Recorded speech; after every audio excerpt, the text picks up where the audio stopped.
నమస్కారం. City news కి స్వాగతం. ముందుగా ముఖ్యాంశాలు.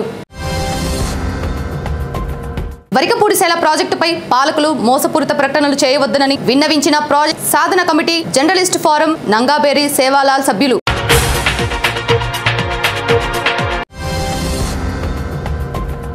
అడవిపాలెం గ్రామంలో పలు అభివృద్ధి పనులు ప్రారంభించిన అద్దంకి శాసనసభ్యులు గొట్టిపాటి రవికుమార్.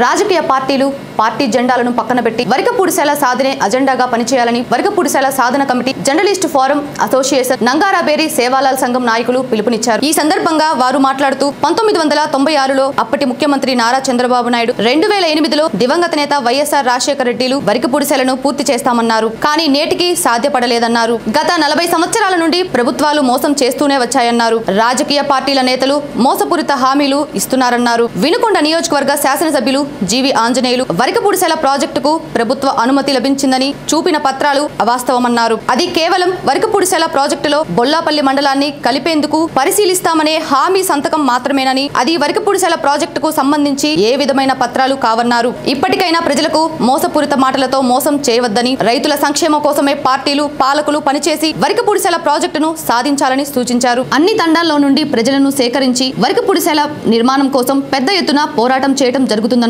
జనవరి 1వ తేదీ నుండి వరికపూడిశెల జలసాధన సేవా సమితి నేతృత్వంతో పాటు వామపక్షాలను కలుపుకొని ప్రాజెక్టును వెంటనే ప్రారంభించే వరకు అమరావతి రాజధాని వరకు మహాసంకల్పం నిర్వహించడం జరుగుతుందన్నారు.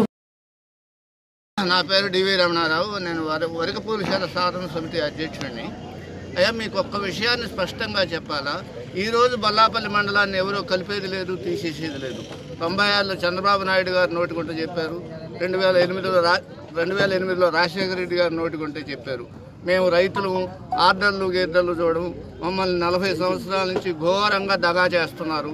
కాబట్టి ఇంకా శక్తి లేదు. దయించి మాచర్ల చెన్నకేశ్వర స్వామి పాదాల సాక్షిగా ఇంకా ధర్మ పోరాటం చేయక తప్పదు. ఇంకా మోసాన్ని ఎక్కువ భరించలేము, ఈ అవమానాలు భరించలేము. గుంటూరు జిల్లాలో ఉన్న ఈ 3 మండలాలని ఒక అంటరాని వాళ్ళుగా చూస్తున్నారు. కాబట్టి ఇది గుంటూరు జిల్లాకు ఒక బ్రహ్మనాయుడు పుట్టి జాషువా పుట్టిన ప్రాంతంలో ఇలాంటి స్థితి రావటం దురదృష్టం. కాబట్టి ఇంక ఈ రైతుల్లో ఓపిక నశించింది. ఈ మోసపు మాటలు ఇంక దయించి ఏ రాజకీయ పార్టీ వద్దు, చిత్తశుద్ధితో చేయండి. వచ్చే నెలలోపు దీన్ని ఆర్డర్ ఇవ్వండి. ఇది మా డిమాండ్. నంగారాబేరి సేవాలాల్ సేన ఆంధ్రప్రదేశ్ విభాగం తరఫున 18/12/2018 నుండి 29/12/2018 12 రోజులు పాదయాత్ర చేసి ఈరోజు ముగింపు సభ. ఈ ముగింపు సభలో వరికపూడి జలసాధన సమితి, పల్నాడు జలసాధన సమితి, జర్నలిస్టు ఫోరం అందరం కలిసి ఈరోజు ఈ యొక్క 4 మండలాలు సంబంధించినటువంటి రైతు కూలీలు కలిసి ఈరోజు బహిరంగ సభ ఏర్పాటు చేయటమైంది. ఈ బహిరంగ సభకి వామపక్షాలు తెలుగుదేశం, వైఎస్ఆర్సీపీ నాయకులు అందరూ వచ్చారు. వచ్చిన తర్వాత రకరకాల పందాలు వాళ్ళు అందరూ మాట్లాడారు. కానీ నేను ప్రభుత్వం ఒకటే అడుగుతున్నా, 2005, 2006 అడవి హక్కుల చట్టం ప్రకారం వరికపూడిశెల చుట్టూ అన్ని ట్రైబ్స్ గ్రామాలు ఉన్నాయి. కాబట్టి వరికపూడిశెలకు సెంట్రల్ అనుమతి ఏం అవసరం లేదు. అడవి హక్కుల చట్టం ప్రకారం అనుమతులు ఇవ్వాలి. ఆ వరికపూడిశెలకి ఆల్రెడీ నిధులు కేటాయించాలి, ప్రాజెక్ట్ నిర్మాణం చేయాలి. చేయని పక్షంలో వరికపూడిశెల జలసాధన సమితి, పల్నాడు జలసాధన సమితి మేము సైతం అంటూ జర్నలిస్టు అందరం కలిసి ఉద్యమాలు చేయడానికి మేము అందరం సిద్ధంగా ఉన్నామని చెప్పి ప్రభుత్వానికి తెలియజేస్తా ఉన్నా. వరికపూడిశెల ప్రాజెక్ట్ అనేటువంటిది ఈ రోజున పల్నాడు ప్రజలకు సంబంధించినటువంటి ఒక దశాబ్దాల కళ. దీనికి సంబంధించి వరికపూడిశెల ప్రాజెక్టును వెంటనే ప్రారంభించాలనేటువంటి డిమాండ్ మీద నంగారాబేరి సేవాలాల్ సేన గిరిజన రైతు కూలీలు అందరినీ కలుపుకొని 10 రోజుల పాటు దిగ్విజయంగా పాదయాత్ర నిర్వహించడం జరిగింది. ఈ రోజున పాదయాత్ర నేపథ్యంలో రాష్ట్ర ప్రభుత్వం వైపు నుంచి ఒక కదలిక, మేము కొన్ని ప్రయత్నాలు చేస్తున్నామనేటువంటి మాటలు చెప్తున్నారు. ఇవి మాటలకే పరిమితం కావద్దు. ఇవి ఆచరణలో చూపించినప్పుడు మాత్రమే వీటిని ప్రజలు నమ్మేటువంటి అవకాశం ఉంటుంది. అటవీ శాఖకు సంబంధించినటువంటి అనుమతుల కోసం మేము దరఖాస్తు చేశాము. ఆ అనుమతులు రావడంలో జాప్యం జరుగుతుందని చెప్తున్నారు. ఈ రోజున భారతదేశంలో జాతీయ ప్రాజెక్టుగా చెప్పుకునేటువంటి పోలవరం ప్రాజెక్టుకు సంబంధించి ఒడిశా, ఛత్తీస్గఢ్, అదేవిధంగా తెలంగాణ, జార్ఖండ్ రాష్ట్రాలకు సంబంధించినటువంటి అటవీ సమస్యలు ఉన్నప్పటికీ కూడా వైఎస్ రాజశేఖర రెడ్డి గారి సమయంలో పోలవరం ప్రాజెక్టు సంబంధించినటువంటి పనులు ప్రారంభించినటువంటి పరిస్థితి మనందరికీ తెలిసిందే. అప్పుడు తీసినటువంటి కాలువల నేపథ్యంలోనే ఈ రోజున పోలవరం ప్రాజెక్టు 65% పూర్తి చేసుకుని ఈ రోజున అనుమతులు వచ్చినటువంటి పరిస్థితి ఉంది. ఈ విషయం గమనంలో ఉంచుకోవాల్సినటువంటి అవసరం ఉంది. అలాంటి పరిస్థితి ఉన్నప్పుడు ఎప్పటి నుంచో దశాబ్దాల కలగా ఉన్నటువంటి పల్నాడు ప్రజలకు అవసరమైనటువంటి వరికపూడిశాల ప్రాజెక్టు విషయంలో కేవలము ఈ వరికపూడిశాల ప్రాజెక్టుకు ఉన్నటువంటి ఈ అటవీ శాఖకు సంబంధించినటువంటి అనుమతికి సంబంధించినటువంటి వ్యవహారం కేవలము ఇప్పుడు పేపర్ల మీద వచ్చినటువంటి ఇది సమస్య మాత్రమే. ఇది 1952లోనే కోస్టల్ కమిటీ నివేదిక ఇచ్చింది. మొదటి పార్లమెంట్ లోనే దీనికి ఆమోదం ఉన్నప్పుడు 2000 తర్వాత వచ్చినటువంటి రాజీవ్ రిజర్వ్ టైగర్ ఫారెస్ట్ అనేటువంటిది కేవలం ఈ 2000 సంవత్సరం తర్వాత వచ్చినటువంటిది మాత్రమే. కాబట్టి ఈ విధమైనటువంటి ఫారెస్ట్ అనుమతుల కోసము వరికపూడిశాల ప్రాజెక్ట్ ని ఆపాల్సినటువంటి అవసరం లేదు. ఎన్నికలకు ముందుగానే ఏవైతే ప్రాజెక్టు అనుమతులకు సంబంధించి ఏదైతే అటవీ శాఖ అనుమతులకు సంబంధించి కేంద్ర ప్రభుత్వం వైపు నుంచి మీరు ప్రయత్నాలు చేస్తూనే వజ్రాపాడు తండాకు సంబంధించినటువంటి చెరువు పనుల్ని మీరు ప్రారంభించండి, నిధులు కేటాయించండి. వెంటనే పనులు ప్రారంభిస్తే మాత్రమే ఈ ప్రభుత్వం యొక్క చిత్తశుద్ధిని, ఈ ప్రభుత్వం యొక్క ప్రకటనని నమ్మేటువంటి అవకాశం ఉంటుంది తప్ప లేకపోతే రైతులు నమ్మేటువంటి అవకాశం లేదు. ఈరోజు నంగారా బేరీ సేవాలాల్ సేన చేస్తున్నటువంటి ఈ ఉద్యమం ఈరోజు ఇది ముగింపు కాదు. అన్ని తండాల నుంచి ప్రజాంతాన్ని సమీకరించి ఈ రోజున బొల్లాపల్లికి రావడం జరిగింది. ఇది ఉద్యమం మరింత ఉధృతం కావడానికి ఇది ఒక వేదిక మాత్రమే. కాబట్టి మీరు వెంటనే పనులు ప్రారంభించండి, నిధులు కేటాయించండి.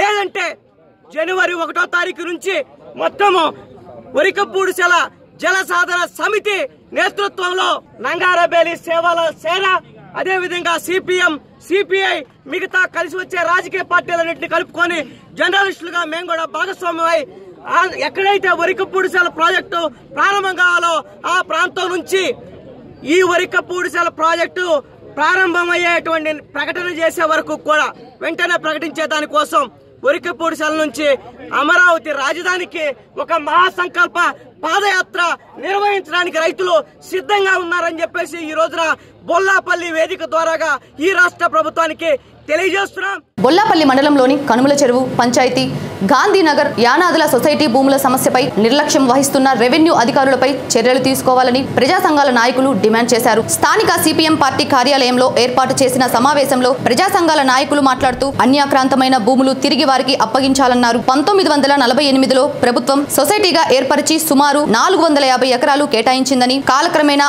ఆ భూమి పూర్తి స్థాయిలో ఆక్రమణదారులు ఆక్రమించుకున్నారన్నారు. ఆ భూములను సర్వే వేయించి వారికే కేటాయించాలని డిమాండ్ చేశారు. కార్యక్రమంలో సిడిఎం రాష్ట్ర ప్రధాన కార్యదర్శి వై వెంకటేశ్వర్లు, ఎంఆర్పీఎస్ ఆయా సంఘాల నాయకులు పాల్గొన్నారు. పంచాయతీ గాంధీనగర్ సంబంధించి చెంచు కులస్తులకి, యానాది కులస్తులకి 600 ఎకరాల భూమిని ప్రభుత్వం తొలినాళ్లలో దాదాపు 1948 ప్రాంతంలో కేటాయించింది. అయితే ఆ కేటాయించిన భూముల్లో 300 ఎకరాల పైగా కాలువకి, నాగార్జున సాగర్ కాలువకు పోగా 150 ఎకరాలని పక్కనే ఉన్నటువంటి ఎస్టీలు, సుగాలి కులానికి సంబంధించిన వాళ్ళకి 150 ఎకరాలు, మొత్తం 450 ఎకరాలు పొలం కూడా అన్యాక్రాంతమైంది. కాలువ పేరుతో లేకపోతే సుగాలి వాళ్ళు వచ్చి ఆక్రమించడం వల్ల.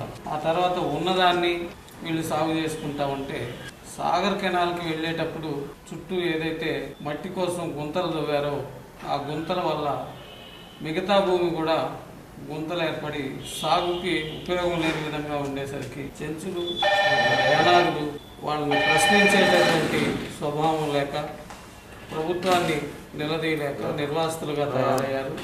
ఈ నిర్వాసితులే మొత్తం గ్రామాన్ని వదిలి చుట్టుపక్కల ప్రాంతాలకి జీవనోపాధి కోసం వెళ్ళటం జరిగింది.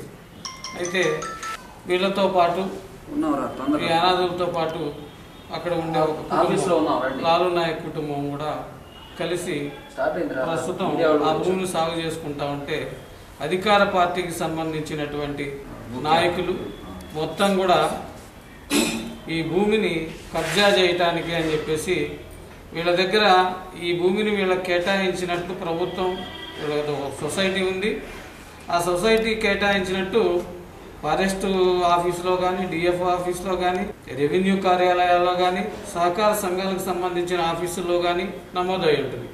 కానీ ఆ విషయం వీళ్ళకి వ్యక్తిగతంగా ధృవీకరిస్తూ ఎటువంటి పత్రాలు లేవు. దీన్ని ఆసరాగా చేసుకుని మీకు ఎటువంటి ఆధారం లేదు కాబట్టి మీరు సాగు చేసుకుంటున్నా బాగు చేసుకున్న భూమి కూడా మాదే అని చెప్పేసి దౌర్జన్యం చేసి అధికారుల అండతో, లంచగొండే అధికారుల అండతో, అట్లనే ప్రభుత్వ ప్రజాప్రతినిధుల అండతో వీళ్ళ నోటికాడ వచ్చినటువంటి కూడును లాగేసుకునే పరిస్థితి ఏర్పడతా ఉంది. బొల్లాపల్లి మండలం గాంధీనగర్లో ప్రభుత్వం 1948లోనే యానాదులకి 450 ఎకరాల భూమి కేటాయించింది. 300 ఎకరాలు నాగార్జున సాగర్ కెనాల్ వల్ల కూలిపోయారు. మిగిలిన 150 ఎకరాల్లో కూడా దరిదాపు 75 ఎకరాల దాకా ఆ కాలువకి ఆనకట్టల కోసం గుంతలు తీశారు. అవి బాగు చేయాలి. ముఖ్యంగా ప్రభుత్వం ఇచ్చింది యానాదులకు సొసైటీ ఒకటి పెట్టి భూములు కేటాయించింది. కానీ ఆ సొసైటీ వివరాలు కానీ ఏమీ కూడా చెప్పట్లేదు. ఆ ప్రాంతంలో గోపాల్ నాయక్ అనే నాయకు ప్రధానంగా తనకున్నటువంటి అధికార అండదండలు లేదా రవి నాయక్ అనే ఈఆర్ఓ వీళ్ళంతా కలిసి అడంగల్లో ఆన్లైన్లో కూడా సాగుదారులు ఎవరైతే యానాదులు కానీ అక్కడ ఒక సుగాలి కుటుంబం కూడా ఉంటుంది, వాళ్ళ పేర్లు కాకుండా వీళ్ళు వేరే పేర్లు ఎక్కిచ్చేసి మొత్తం రికార్డులు కూడా తారుమారు చేసి బొల్లాపల్లి ఎంఆర్ఓ ఆఫీసులో నకిలీ పట్టాలు కూడా క్రియేట్ చేసి కూడా గతంలో ఉన్నాయి. కాబట్టి ఇవన్నీ కూడా గతంలో కూడా అక్కడ ఎంఆర్ఓ మీద కూడా సస్పెండ్ కూడా కావడం జరిగింది బొల్లాపల్లి ప్రాంతంలో. కానీ రికార్డులో ఉన్నటువంటి అవకతవకలు కానీ అక్రమాలు కానీ ఉన్నతాధికారులు కలగజేసుకొని అవన్నీ సరిచేసి ఎవరైతే యానాది సొసైటీగా ఉన్నదో వాళ్ళ గుర్తించి వాళ్ళకి భూములు అనేటువంటివి హ్యాండ్ ఓవర్ చేసి రక్షణ కల్పించాల్సిన పరిస్థితి ప్రభుత్వానికి ఉంది. బొల్లాపల్లి మండలం రెమిడిచెర్ల గ్రామానికి చెందిన పలువురు కరెంటు బిల్లులు వాడకానికి కొద్దీ వస్తున్నాయని తహసీల్దార్కు ఫిర్యాదు చేశారు. ప్రతి నెల 200 నుండి 300 రూపాయల వరకు వచ్చే కరెంటు బిల్లు ఒక్కసారిగా 1700 రూపాయలు వచ్చిందని బాధితుడు సిటీ న్యూస్ ముందు వాపోయాడు. పలుమార్లు సంబంధిత అధికారులకు విన్నవించామని అయినా ఫలితం లేకపోవడంతో రెవెన్యూ అధికారులకు ఫిర్యాదు చేసేందుకు వచ్చినట్లు రెమిడిచెర్ల గ్రామానికి చెందిన ఓ బాధితుడు తెలిపాడు. నా పేరు బాలిపోయింది ఈశ్వరయ్య. ప్రతి నెల బిల్లు కడుతున్నామంట. కరెంటు బిల్లు 18,000 దాకా వచ్చింది. పోయిన నెల ఎంత వచ్చింది? పోయిన నెల 210,000 వచ్చే కట్టా. ఎంతవరకు వచ్చింది? మళ్ళా పంపించిండు 17,000 చిల్లర. 18,000 దాకా వచ్చింది. మీరు యాడ్ తెచ్చి కట్టాలి. కూలి పనికి వచ్చే పోవాలి ప్రకాశం జిల్లా సంతమాగులూరు మండలంలోని అడవిపాలెం గ్రామంలో ఆదివారం గ్రామదర్శిని కార్యక్రమం నిర్వహించారు. ఈ సందర్భంగా నిర్వహించిన కార్యక్రమానికి ముఖ్య అతిథిగా అద్దంకి నియోజకవర్గ శాసనసభ్యులు గోటిపాటి రవికుమార్ హాజరయ్యారు. గ్రామంలో 1,90,00,000తో చేపడుతున్న పలు అభివృద్ధి కార్యక్రమాలను ఆయన ప్రారంభించారు. గ్రామంలో 2 అంగన్వాడీ కేంద్రాలు, సీసీ రోడ్లు, చెత్త సంపద కేంద్రాలను ఆయన ప్రారంభించారు. కార్యక్రమంలో మండల స్థాయి అధికారులు, గ్రామస్తులు పాల్గొన్నారు. బొల్లాపల్లి మండలం గుమ్మనంపాడు గ్రామంలో పిహెచ్సి కేంద్రం పరిస్థితి దారుణంగా తయారైంది. ప్రభుత్వం స్థలం ఉన్నప్పటికీ ప్రైవేటు స్థలంలో వేలకు వేలు అద్దెలు కట్టాల్సిన దుస్థితి నెలకొందని పలువురు విమర్శలు గుప్పిస్తున్నారు. ఆరోగ్య శాఖకు నిధులు పుష్కలంగా ఉండి ప్రాథమిక ఆరోగ్య కేంద్రానికి అధిక ప్రాధాన్యం ఇస్తున్నప్పటికీ ప్రైవేటు భవనాలలో కేంద్రాన్ని నిర్వహించాల్సిన దుస్థితి నెలకొందని గ్రామస్తులు పెదవి విరుస్తున్నారు. ఇప్పటికైనా సంబంధిత శాఖల అధికారులు, పాలకులు స్పందించి శాశ్వత భవనంతో కూడిన ప్రభుత్వ ప్రాథమిక ఆరోగ్య కేంద్రం ఏర్పాటు చేయడంతో పాటు సిబ్బందిని నియమించి వెనుకబడిన ప్రాంతమైన గుమ్మనంపాడు పరిసర ప్రాంత ప్రజలకు ఉపయోగకరంగా ఉండే విధంగా చూడాల్సిందిగా గ్రామస్తులు కోరుతున్నారు. సిటీ న్యూస్ ఇంతటితో సమాప్తం. నమస్కారం.